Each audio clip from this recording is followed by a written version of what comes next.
আসসালামু আলাইকুম রহমতুল্লাহ। কৃষি দিগন্তের নতুন আরেকটি এপিসোডে আপনাদেরকে জানাই আন্তরিক শুভেচ্ছা। প্রিয় চাষি ভাইরা, বর্তমানে বড় মৌসুম চলছে। অনেক কৃষক এখন বর্তমানে ব্যস্ত রয়েছেন ধানের চারার উপর নিয়ে, বড় ধানের চারা। তো যারা চাষাবাদ করছেন তাদের জন্য আজকে আমাদের এই ভিডিওটি অনেক উপযোগী হবে।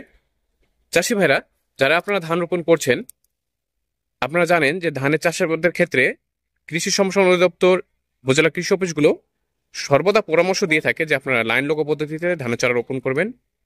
এর কারণ হলো, লাইন লগো পদ্ধতিতে আপনারা যদি ধানের চারা রোপণ করেন, তাহলে ধান জমিতে একটি নির্দিষ্ট দূরত্বে চারা রোপণের ফলে সেখানে কিন্তু সঠিকভাবে আলো বাতাস প্রবেশ করবে। এর ফলে পোকামাকড়ের উপদ্রব অনেকটা কমে যাবে এবং সঠিক দূরত্বে চারা রোপণের ক্ষেত্রে সঠিকভাবে গাছ সার গ্রহণ করতে পারবে, খাদ্য গ্রহণ করতে পারবে এবং এর ফলে গোছা অনেক মোটা হবে এবং ফলনটাও অনেকাংশে বেড়ে যাবে। এর পাশাপাশি আমরা আরেকটা যে জিনিসটি কথা বলে থাকি, সেটা হচ্ছে 10 থেকে 12টি গোছা পর পর একটি করে গোছা তুলে দেওয়া, একটি করে লাইন তুলে দেওয়া, এটাকে বলা হচ্ছে আমাদের ভাষায় লোগো।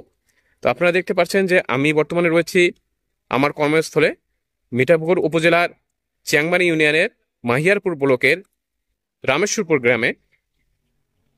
আমি আপনাদের সঙ্গে রয়েছি আশরাফুজ্জামান বিপ্লব, উপসহকারী কৃষি অফিসার, মিঠাপুকুর।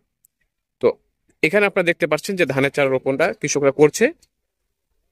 সর্বপ্রথম তারা যে কাজটি করছে, জমিটিকে খুব সুন্দরভাবে সমান করে নিয়ে চাষ দেওয়ার পরে এরপরে তারা মই দিয়ে সমান করে নিয়েছে।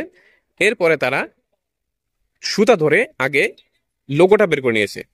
এই যে আপনারা দেখছেন, এই যে লোগোটা বের করে নিয়েছে। এই লোগোটা বের করে নেওয়ার পরে চাষি ভাইরা কিন্তু আবার ভিতরে ধানের চারা রোপণ করছেন। এই প্রথমে লোগোটা বের করে নিলে সুবিধা যেটি হয় সেটি হচ্ছে পরবর্তীতে আর কিন্তু সুতা ধরে বারবার লাইনটা করতে হয় না। মাঝখানে কৃষকরা অনায়াসে কিন্তু হাত দিয়ে যেভাবে রোপণ করে দেয়, তাতে কিন্তু ধানের চারাটা লাইন হয়ে যায়। তো আপনারা দেখতে পাচ্ছেন যে এইখানটায় শুরুতে শুধু লোগোটা বের করে নিয়ে অনায়াসে কিন্তু ধানের চারা রোপণ করে লাইন পদ্ধতিতেও রোপণ করা সম্ভব হয়। তো যারা ধান রোপণ করছেন চাষি ভাইরা, আপনাদেরকে এই বিষয়টি আমরা অবগত করলাম। আপনারা শুরুতে যদি এরকম লোগোটা বের করে নেন, এরকম গলিটা বের করে নেন, তাহলে কিন্তু আপনারা খুব সহজেই লাইন পদ্ধতিতে ধানের চারাটা রোপণ করতে পারবেন। এর জন্য বাড়তি আপনাদেরকে শ্রম করতে হবে না, সুতা ধরে বারবার আপনাদেরকে লাইন করতে হবে না। তো আশা করি আপনাদের এই ভিডিওটি অনেকটা উপকারে লাগবে।